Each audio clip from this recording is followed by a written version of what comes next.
Hey guys, Taylor here with another video. If you're considering upgrading your camera, we definitely suggest looking into mirrorless cameras. Now, there are a ton of different reasons to buy a mirrorless camera. This includes things like the fact that they tend to be more portable than a traditional DSLR, and they also have precise autofocus systems, fast continuous shooting speeds, and an electronic viewfinder that allows you to preview the impact of exposure. This and other features make having a mirrorless camera a great option. Now, there are tons of different mirrorless cameras on the market. Today, we're going to be breaking down a list of some of our favorites and going through some of the benefits and features of each to see which might be right for you in your particular situation. Now, as always, I will leave links to each of these products in the description below, so feel free to check them out there if you're interested. Also, if I happen to find any discounts, deals, or coupon codes, I'll drop those down below for you as well.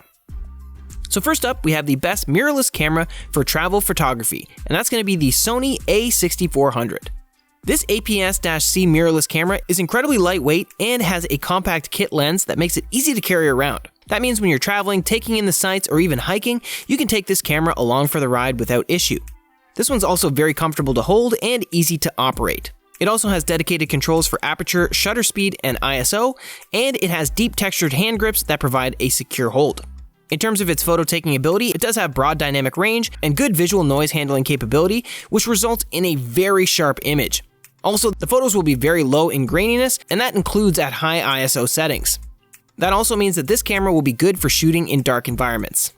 It also has a wide shutter speed range, which allows for a mix of picture styles, from long exposure images to stills of fast-moving objects.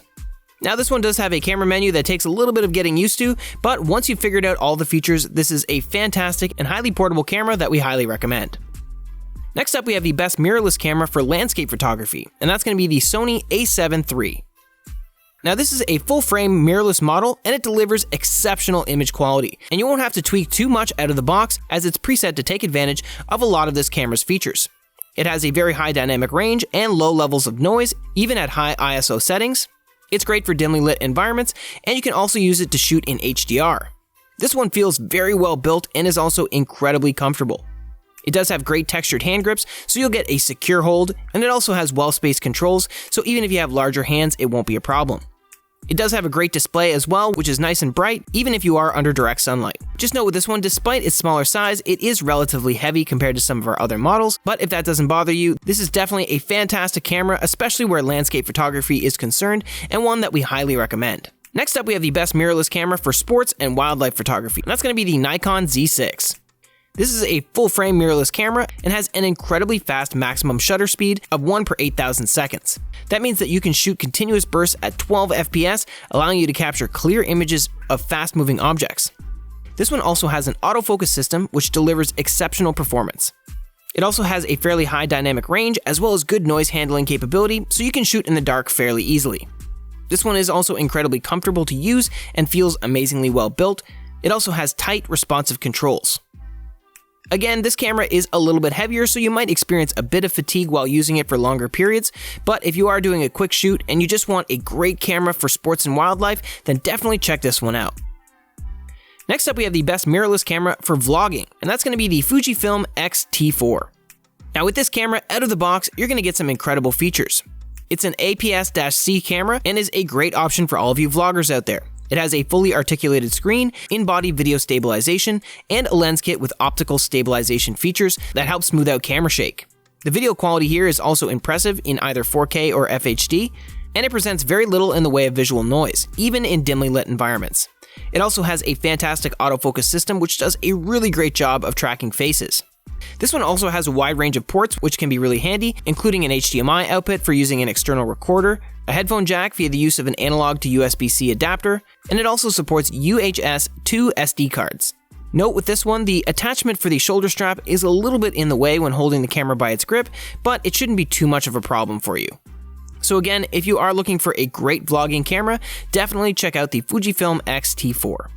Next up, we have the best mirrorless camera for studio video, and that's going to be the Panasonic Lumix DC-S5. Again, this is a full-frame mirrorless camera, and it delivers impressive overall video quality. You can record in 4K or FHD with sharp, well-rendered object contours and surfaces. There's also very little noise here when recording in poorly lit settings. It also has a great autofocus system, which does a pretty good job of tracking subjects. This one also has some additional functions that will really appeal to some of you videographers out there. It has a vlog shooting mode, which expands the camera's dynamic range. It also features 2 SD card slots, a clean HDMI output. It also has a microphone and headphone jack to improve the audio quality of your recording, and it also has long battery life, which is great. Just note that if you are recording in 4K at 60 FPS, you will get a severe 1.5 time crop. This leads to an overall reduction in field of view. But don't worry, if you're planning on recording at 30 or 24 FPS, you'll get it without any crop at all. So if that doesn't bother you and you're interested in great video quality, reliable autofocus systems, and dense features, then this is definitely a great camera for you. Anyway guys, if you are in the market for a mirrorless camera, hopefully this video was helpful for you. If so, please feel free to give me a thumbs up, as I always appreciate that. Just a reminder, I will leave links to each of these products in the description below, along with any deals or discounts that I find. Also, if you happen to have any questions or comments, please feel free to drop those below. I do love getting to answer as many of those as possible. Otherwise, thanks so much for watching today, stay safe out there, and I can't wait to see you in the next video.